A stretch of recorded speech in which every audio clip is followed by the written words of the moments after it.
Section 1.2, Congruent Triangles. In this section, we'll start with some basic definitions and properties relating to triangles, and then we'll move toward doing some congruent statements, geometric proofs, and just geometric reasoning in general. Get some practice with that. So let's start with properties of triangles. So first off, a triangle is a polygon having three sides. And the symbol for a triangle, if we have vertices A, B, and C, is just like this, with this little triangle symbol and A, B, C. And yeah, the vertices of the triangle being the points where the sides intersect. So kind of the same definition as when we were just talking about angles, the vertices being where those two sides meet. Okay, and then we've got a few different types of triangles, three main classifications. The first one is a scalene triangle. And this is a triangle that has no congruent sides, so all of the side lengths are different. An isosceles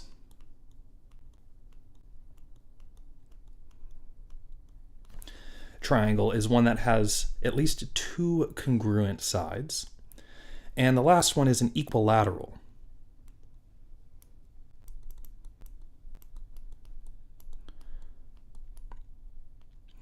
Okay, an equilateral literally translates to equal sides, equal size. The triangle has three congruent sides. So if all three sides of the triangle are the same measure, we call it equilateral. So looking down at example 1, let's look at these three examples and try and classify them. So this first triangle, we have side lengths of 1.17 as the shortest one, 3.04, and 3.87. Okay, and these are just, sort of abstract units. Sometimes it'll say inches or centimeters or millimeters or whatever, but here we're just sort of saying 1.17 units, whatever those might be. Okay, so how are we going to categorize this one? Are there any congruent sides? No, they're all different. So that means that this is scalene. Okay, how about this second triangle here? So this is the triangle KLM, and I'm seeing side lengths of 2.14, 2.14, and 3.02. So we have two sides that are congruent. So I'll just mark that. Those two sides have the same measure, and since there are only two, we'll call this isosceles.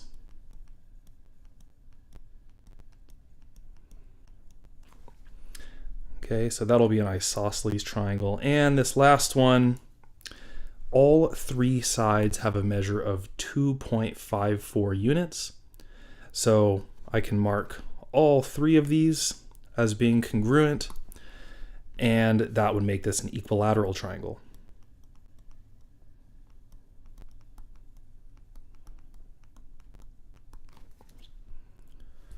Okay, so there are three main categories of triangles. Now a quick proposition, the sum of the angles within a triangle, so the interior angles, all add up to 180 degrees. This is true for any triangle. Now looking down at this picture, we just want to sort of quickly and sort of informally derive this fact. So here we have a triangle A, B, C, and we just marked these lines. Okay, so this first line is just extending that side AC. And this line up here is just the line that goes through the point B that is parallel to AC. All right. So thinking back to the previous section, we have all these properties relating to when we have two parallel lines with a line that intersects both of them. We call that the transversal. So really, we've created this picture here where we have two transversals. We have AB and we have BC. Those are both transversals for these two parallel lines. Okay, so this angle right here, right, this is the angle BAC, or some might just call it the angle A. Notice that this is going to be congruent to this angle right here, right, because those are alternate interior angles. Okay, we have something similar happening on the other side. This angle C is going to be congruent to this angle right here. So maybe I'll just use 2 little tick marks in the purple ink to indicate that those are congruent again, because they're alternate interior angles. Now, looking at these 3 angles, so how about I'll mark out angle B right here in red. What can we say about these 3 angles here, right? This first one in blue, this one in purple, and angle B. Notice that all of them together make a straight line. And what do we say? You know, like what's the degree measure? If we have angles that add up to a straight line, it's 180 degrees. Okay, so I'll just say just a little description right here. I'll say due to alternate interior angles,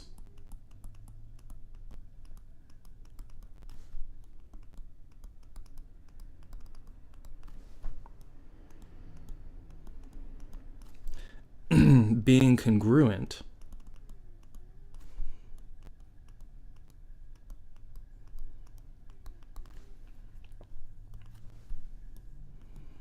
we see that I'll say the measure of angle, just to keep it simple, measure of angle A plus the measure of angle B plus the measure of angle C add up to 180 degrees. Okay, so that was just a quick sort of informal proof, but I think it's a really good example of how we'll use parallel lines and various geometric properties to sort of reason geometrically to establish other facts, you know, in this sort of area of mathematical knowledge. Like that's really what we as mathematicians want to be doing, is discovering things, discovering properties. Okay, let's move on. A definition here: 2 triangles are said to be congruent. Sorry, let me improve my penmanship a little bit there.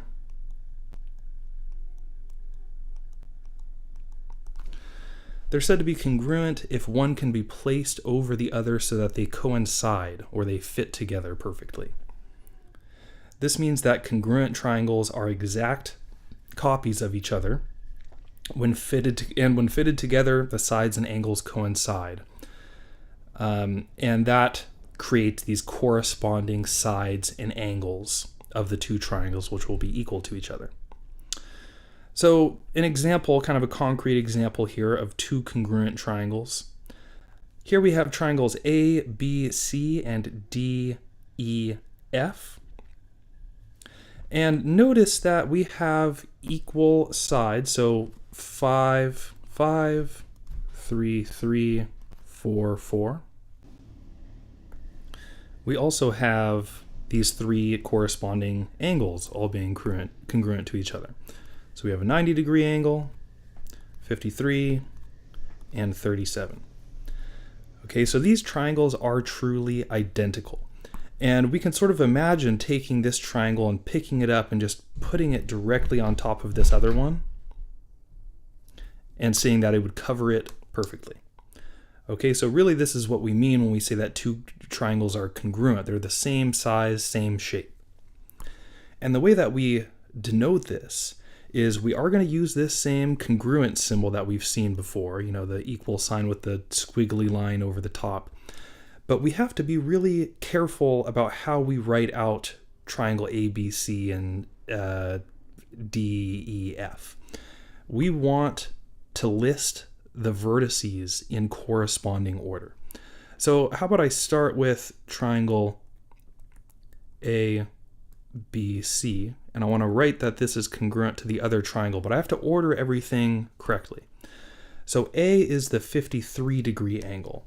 So when I write out the name of this second triangle, I want to make sure to first list the 53-degree angle, D. Okay, and then I did A, B. So B is the 37-degree angle, so I want to make sure that I list E second. And the last remaining vertex is going to be at F. Okay, and that is the 90-degree angle. So all that I'm trying to say here is that the order in which we list these three vertices when we're writing out, the triangle ABC congruent to DEF, the order matters. We have to make sure that we list them in corresponding order. Okay, but that what we just wrote is called the congruence statement. Okay, and that's just how we assert that two triangles are congruent to each other, and like I was saying, sort of coded within this statement, we know what the corresponding angles are, and we can deduce what the corresponding sides are as well. Let's look at example 2. So it's given that the two triangles below are congruent. Okay, so when something is given, it's just a fact that we can sort of walk into this problem knowing. We know that these two triangles are congruent to one another. So what we want to do for this exercise is list all of the corresponding sides and angles. So let's start with sides, how about?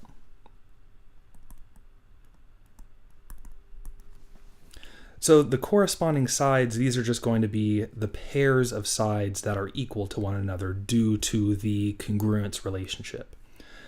So how about I start with, just pick a side and go with it. Let's start with this one right here. So that is the side PQ. So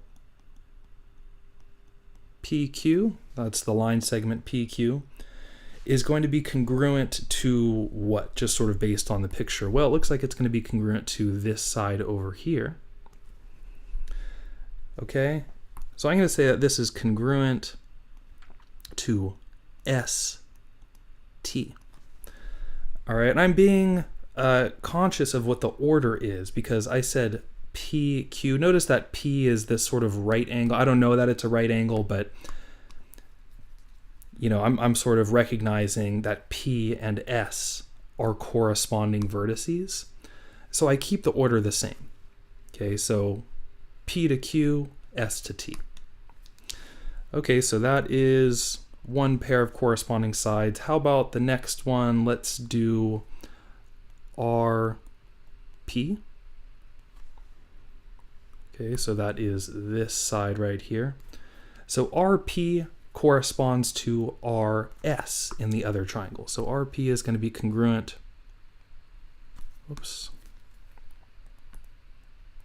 to RS. Okay, and then the last pair of sides, let's do QR, and this will be congruent to, okay, so I said QR, then that'll be TR. Again, being careful to make sure that I keep the order corresponding.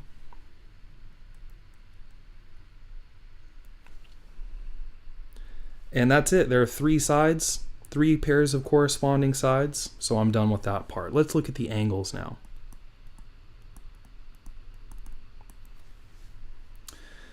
Okay, how about we start with this angle right here with a vertex at P.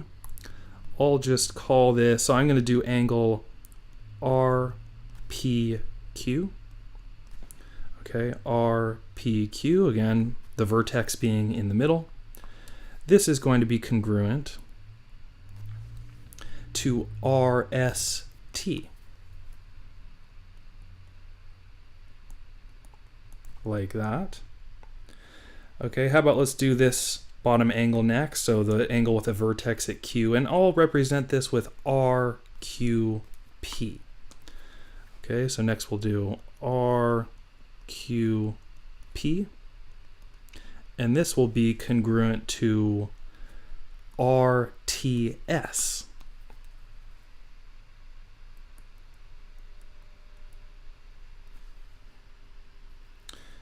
All right. And the last one will be the angle where we have this vertex of R. And notice that this angle, like what we're trying to write out right now is that this angle is congruent to this angle. Just note that we can also see that these are vertical angles, assuming these are both straight lines. So it kind of makes sense that these are congruent angles and that we ended up with congruent triangles here. So anyway, let's write this out. How about let's go angle PRQ, and this will be congruent to the angle. Okay, I started P, then R, then Q, so then over here I'll go SRT.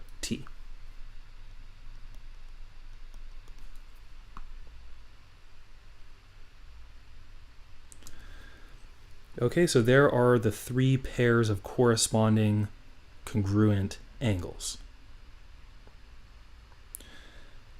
Cool, and then part B, we want to write a congruent statement for the 2 triangles. So, you know, it's given that they're congruent. We've just noted that all the sides, you know, we have these congruent sides and congruent angles. So now we just want to assert formally that these 2 triangles are congruent. So I'll say that triangle, starting with this first triangle over here, let's just call it, how about PRQ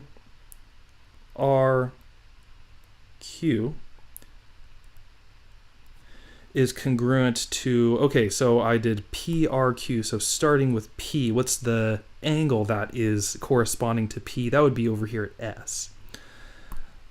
So now, this is congruent to triangle SRT.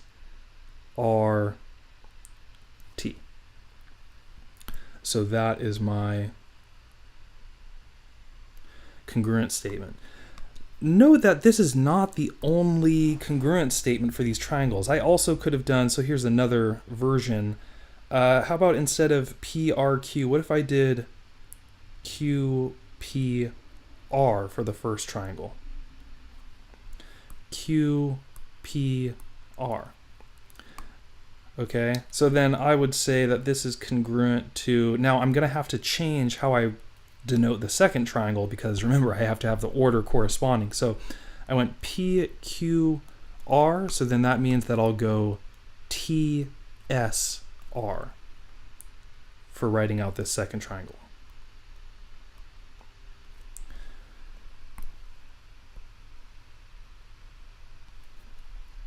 Okay, and there are other ways to do this as well. I just want to demonstrate that there's more than one way to write a congruent statement.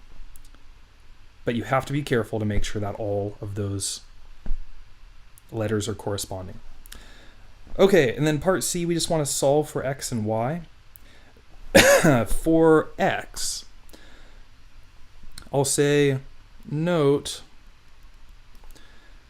so for x, we're looking at this side PQ, and we know that PQ is congruent to ST, so PQ is congruent to ST. All right, so that implies that the measure of PQ, which is x, should be equal to the measure of ST, which is 6. So we know that x is equal to 6. Okay, and then solving for y is going to be something similar. You know, since these are congruent triangles, we can make the note that, let's see, I said RP, that side length, is congruent to RS. So that means that the measure of RP, which is y, should be equal to 8.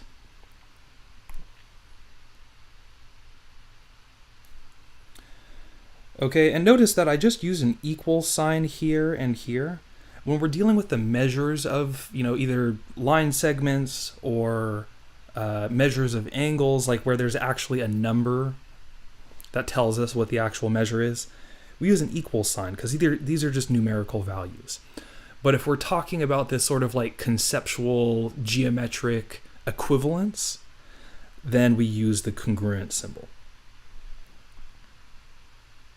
But that's all we wanted for example 2. So let's keep moving. We're going to move into congruence theorems, okay? And we're going to apply these to some geometric proofs.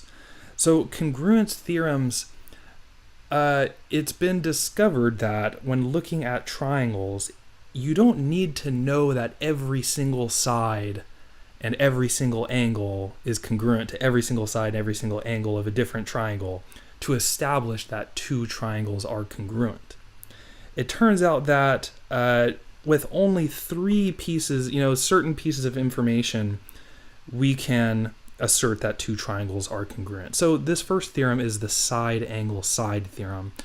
And it says that two triangles are congruent if two sides and the included angle of one are equal respectively to the two sides included angle of the other.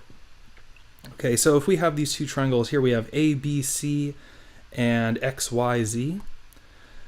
We have that angle side length AC is congruent to XZ. I'm trying to say that carefully. And CB is congruent to ZY, and that angle in between those two sides on each triangle are congruent. Since those are all congruent, we can say unequivocally that these two triangles are congruent to each other. Okay, so side, angle, side. Side, angle, side. Now, it's very important that this angle is between the two congruent sides. If that is not the angle that is congruent, we have to be careful. Okay, so this only works, this theorem applies for when the angle is sort of sandwiched between those two congruent sides. Let's look at example 3. We're going to apply this theorem. Suppose that GK, so the line segment GK, is parallel to ST. So let me mark those real quick. So here's GK, this is parallel to ST. All right, so I foresee some properties of parallel lines coming into play here. Part A, the question is, are these two triangles in the figure congruent? If so, we want to provide what we call a two-column proof and write the congruent statement. All right, so here are the two triangles we're looking at. This one and this one. Okay, and we want to figure out, are these two congruent to each other? Okay, so what we're going to do is we're going to use the side angle side theorem to establish this. Because look, I have that these two side lengths are, have the same measure, right? They're both 21 units. Same measure means that they're congruent. So I can say that this side is congruent to this side. Right, so I'm kind of just talking through this informally. We'll do a proof in a minute. Now, there's another side that are equal for these two triangles. Notice that they share a side, GT. Is GT congruent to GT? Yes, it is. So that side right there is shared, so we have another congruent side. Okay, so if we can find an angle between these two congruent sides, then we can say that these two triangles are congruent. So what are the angles between these two congruent sides? Well, it would be this angle right here and this angle right here. Are those two angles congruent to each other? Well, what's given in this problem is that those two lines, GK and ST, are parallel to one another. And if they're parallel, that means that this angle and this angle are alternate interior angles. So those are going to be congruent. So it looks like we have side, angle, side. I think that these two triangles are congruent to each other. So now we just want to find a way, like, how can we formally and unequivocally prove and communicate that these two triangles are congruent? We're going to do that with a two-column proof. So here's how a two-column proof goes down. We look at the given. So at the top, I'm just going to write, okay, it is given that GK is parallel to ST. Okay? And we want to prove, so I'll say, let's prove that these two triangles, and how about, let's call the first triangle SGT, I just sort of picked an order. I want to show that that's congruent to, okay, and then it'll be triangle K, right? So I'm thinking about what are the corresponding sides. So I started with S, so the corresponding angle to S would be K, or the corresponding vertex rather. Okay, and then SGT, so to get to the second side, I want to travel from K along the short side of the triangle to T, so then it'll be KT, and then G will be the last one.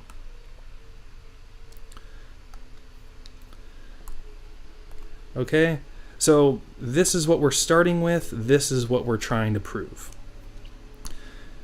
And we're going to do a 2-column proof, so I'm going to draw a T-table, which will look something like this. And in the left column, this is going to be my statements.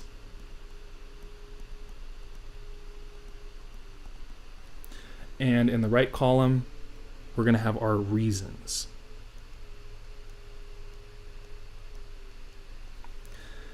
Okay, and this is how we'll always do geometric proofs. On the left, we want to state that certain things are true, right? But we have to provide the justification for those statements, and that's what we'll list in the left column. So, okay, like I want to put this proof together, and remember, the congruence really relies on side angle side, and the important thing is like, okay, I found those congruent sides, and then I use properties of parallel lines to find the congruent angles. So I have to state the given first, because like the whole argument sort of rests on these two angles being congruent because of the parallel lines. So my first statement will be that GK is parallel to ST. And the reason, how do I know that's true? That was given. So I'm just going to write given, right? Because that was given in the beginning of the problem. Okay. And I guess since I just stated that, I'll mention that we have these congruent angles. So I'll say that the angle KGT is congruent to the angle, okay, KGT will be congruent to STG.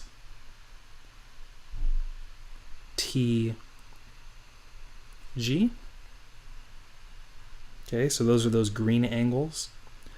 And what's the reason for that? How do I know that those are congruent? Well, I know those because alternate interior angles are congruent.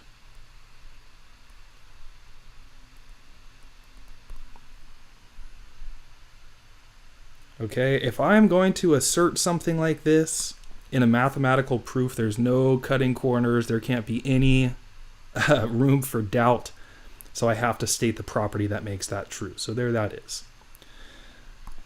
Okay, so that's my angle, and now I need my sides.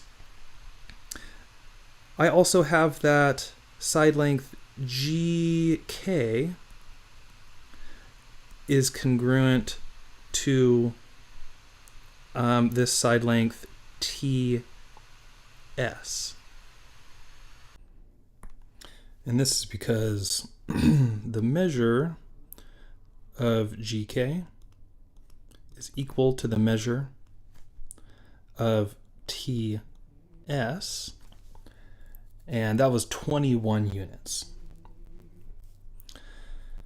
All right, so we've got those two sides are congruent. Now the last one, we have this side right here that extends between G and T. Okay, so for this part right here, I'm going to say GT is congruent to, now this is like a little bit pedantic and nitpicky, but GT, if we're looking at the first triangle, say we're looking at this triangle right here, that is extending from, you know, starting at the top of the I don't know how to describe this angle right here. Right, it's starting there and heading along the long side to this point over here. Now, if I'm looking at the second triangle, and if I wanted to keep the order correct, right, then I would say that this side length is TG, right? Just because this vertex at G corresponds to this vertex T in the second triangle. So I'm going to write this GT is congruent to TG.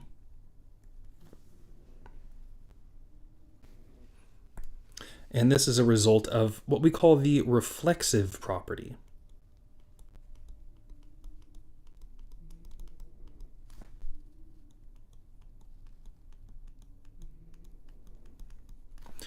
Okay, and this is a very basic property, which just suggests that any object is equal to itself. Okay, and if we look at this, like look at this statement right here, that GT is congruent to TG. Notice that it sort of looks like we just put a mirror right in between those two values, right? And they look like they're the same thing. That's how I remember that. That's called the reflexive value. Okay, so whenever we want to say that something is equal to itself, which is what we're doing here, we cite the reflexive property. And now that we have side, angle, side, I can say that these two triangles are congruent to each other. So I'll say triangle SGT is congruent to triangle KTG. And this is true because of SAS.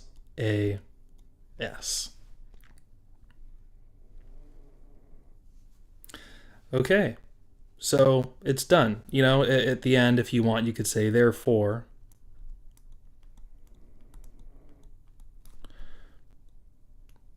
triangle SGT is congruent to triangle KTG.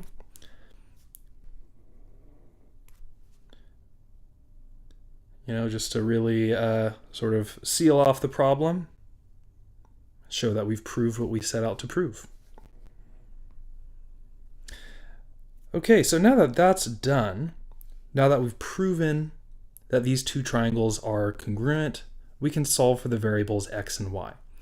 Okay, so I haven't really acknowledged this yet, but notice that we have some variables going on here.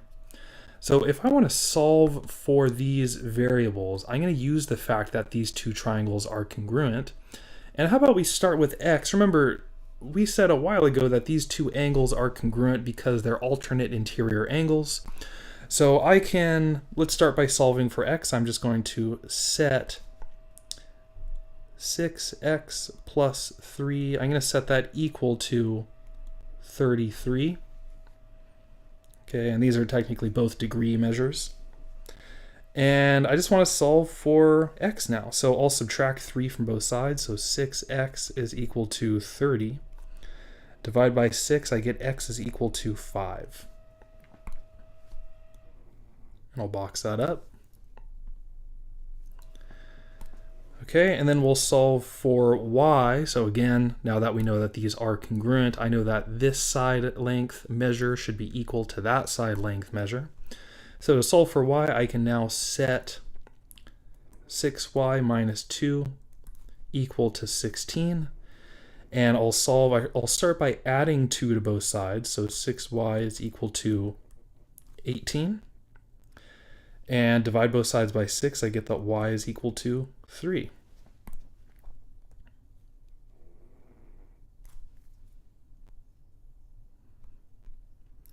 Okay, so example 3, this is a great problem to study from. You'll see stuff that's similar to this on homework assignments, but it's kind of a combination of two types of problems. One where we're proving that two triangles are congruent, so we definitely want to get the practice working in this 2-column proof format. And then, problems where you have congruent triangles and you're asked to solve for variables based on that congruent statement. Okay, so we did both of those things in example 3.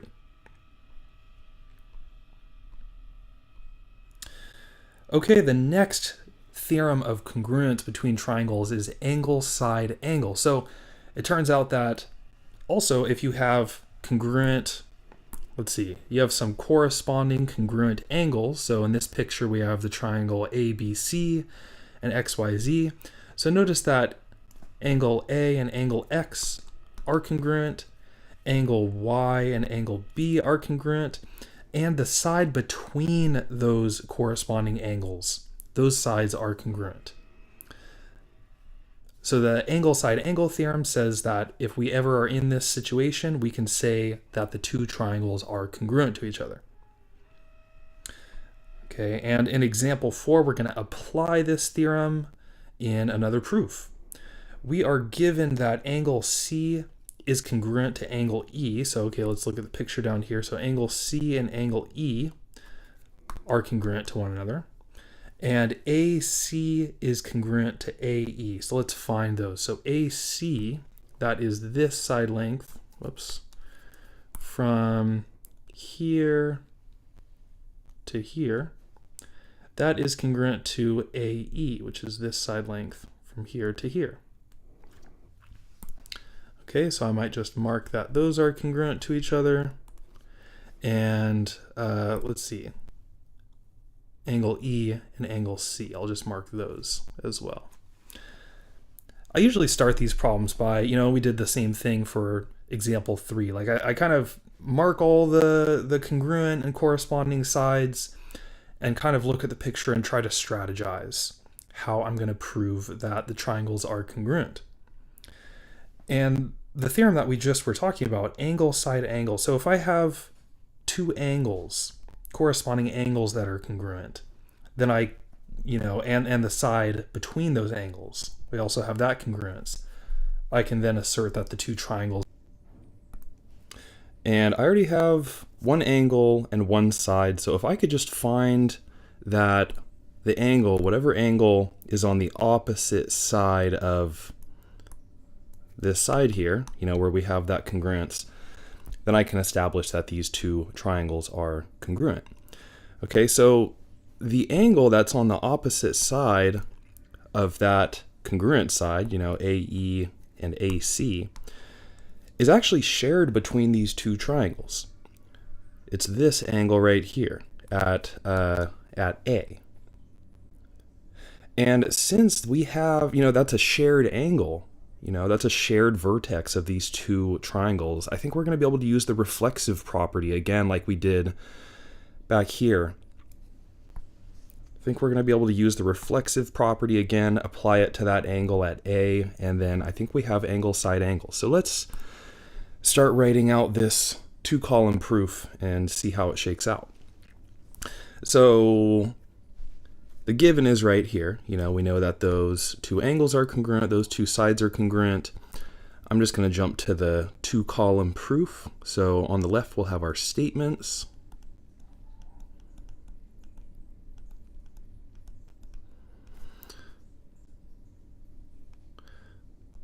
On the right we'll have our reasons. I'll just jot down what we know here. So angle C is congruent to angle E. And I'll just put both of the givens. Side length AC is congruent to side length AE. Okay, and that is given.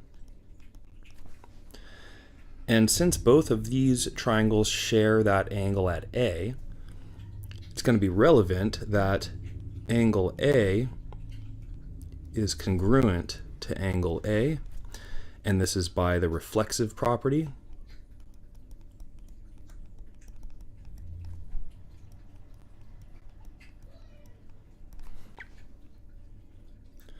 Okay, and already we have angle side angle, so I can provide the congruent statement. I'll say that triangle ACF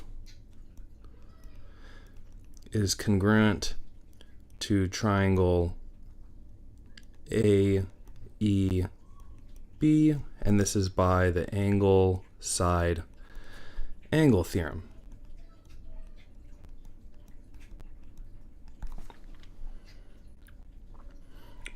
Okay, so that one was relatively quick. Okay, and really not too different from this problem that we did before. Okay, so this is a common thing, finding triangles that have a shared side or a shared angle or something helps us get to where we need to go to use one of these theorems. Okay, another one, we also have angle, angle, side. Okay, so if we have two angles that are next to each other and then a side that's also congruent between the two triangles. All right, and in that order, so angle and then the next adjacent angle and then a side right next to that last angle. Then we can say that these two triangles are congruent, okay?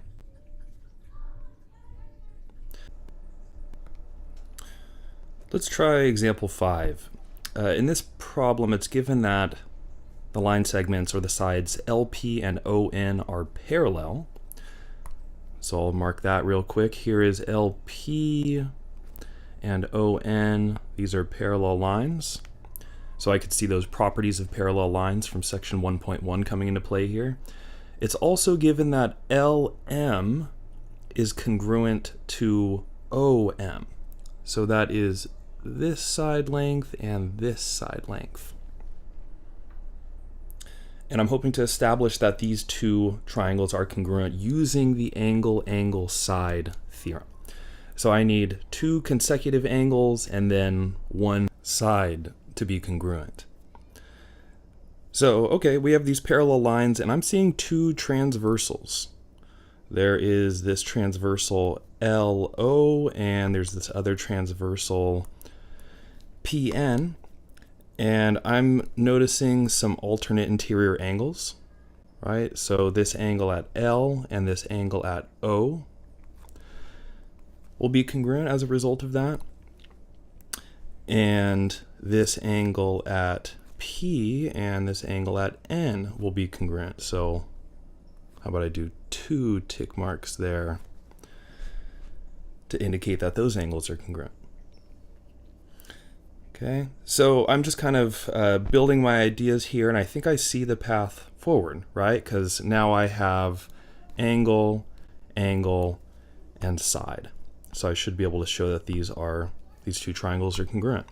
So let's get into the 2-column proof.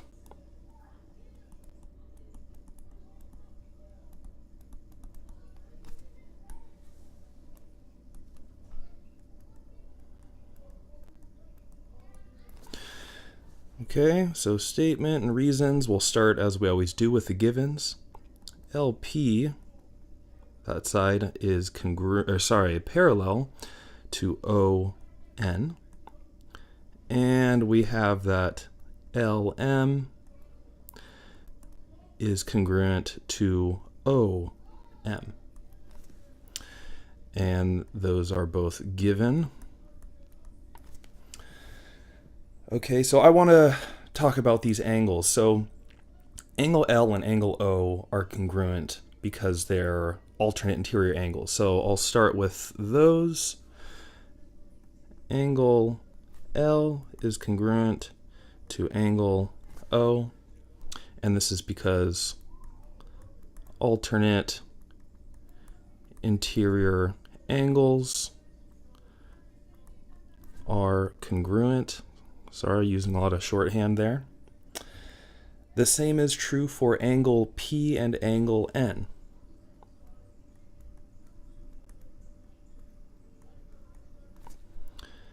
And that's for the same reason as above.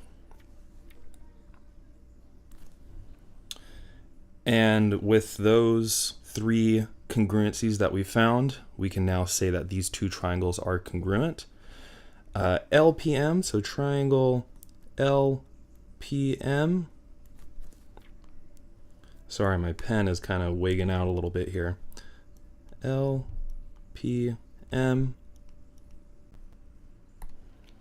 Oh, actually, I didn't write these in the correct order. This should be LMP, right? Just copying what I have up here. Should be congruent to triangle OM. And just to make sure that that ordering is correct, right? LMP is congruent to ONM. Okay, so just making sure that L and O are corresponding, M and M are obviously corresponding, P and N are corresponding. So just making sure the ordering is correct, because that's important. Okay, and this is true by the angle-side theorem.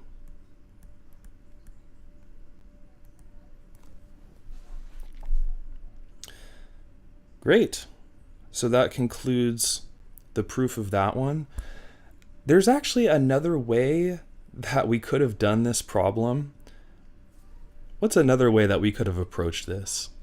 Right, so let me erase what I wrote in and just go back to the givens that we have. What's another way that we could have proven that these two triangles are congruent, not necessarily using angle side? Well, we do have vertical angles, right? So this angle right here is congruent to this angle right here, right? So that would be, I can't just call that angle M because there are multiple angles. So it's like we have angle LMP is congruent to angle OMN. So you don't necessarily have to write this down, but I just wanted to point out, we also could have used this angle, right? And then we could have found that this angle is congruent to this angle as a result of alternate interior angles. And we could have used angle side angle. Okay, so more than one way to do this problem is all that I wanted to point out. Let's look at our next congruence theorem, side, side, side. Okay, and this is probably the most intuitive of all these theorems. If we have three pairs of congruent sides between two triangles, then the two triangles are congruent. In example 6, I imagine we might want to use that theorem. So let's see, it's given that AB is congruent to ED. Let me mark that. AB is right here, and it's congruent to ED, which is over there, okay? And C is the midpoint of both AE and BD. So here is the point C, and that tells us, so the midpoint, it's going to bisect AE, that's this line right here, and it's also going to bisect BD. All right, so what that's telling me is AC is congruent to AE, and BC, we'll do 3 marks, is congruent to DC. And this is just by the definition of a midpoint. All right, and looking at my picture, it looks like we have side, side, side, so I just have to write out the proof, and then we'll be good to go.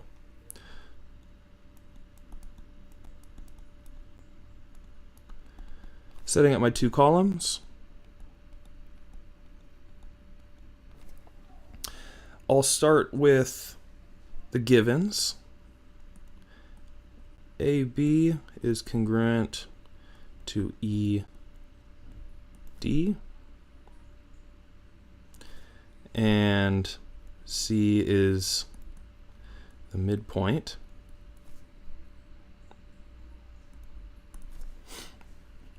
Okay, and this is given. And from C being the midpoint, we can deduce that AC is congruent to EC. Okay, and this is just definition of midpoint.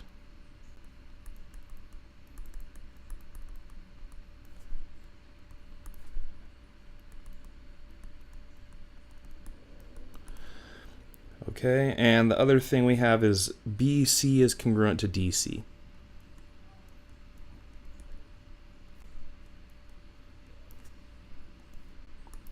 And that is again by the definition of a midpoint. Okay, and since we have those 3 congruent sides, then it is determined that these 2 triangles are congruent. So triangle ABC then must be congruent to triangle EDC, and just checking to make sure that those are the corresponding vertices, right? So A and E are corresponding, D and B are corresponding, so this congruent statement looks correctly ordered. And this is by the side-side-side theorem.